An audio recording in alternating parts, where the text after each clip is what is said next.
Alright, so welcome to video 5. So far what we did was we calculated the potential at the point 1, 4a and y equal to 0. So what we got as an expression was a value v is equal to lambda upon 2 pi epsilon naught ln 3 by 5.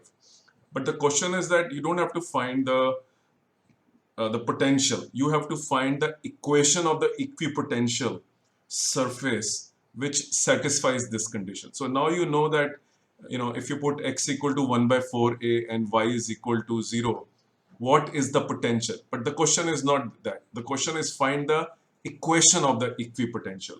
So what we do is, now that we know the potential on at this point is has been calculated, please see the previous video where this expression log 3 by 5 has been done.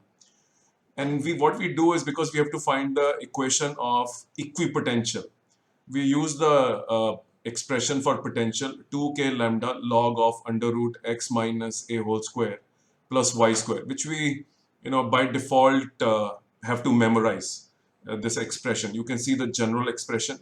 Put this general expression equal to the potential you calculated with the help of the points x equal to 1 by 4a and y is equal to 0. See, our aim is not to find potential. Our aim is to find the equation of equipotential. So we are using knowledge of mathematics and equating the general equation with the potential at the point on that plane to get the equation of potential.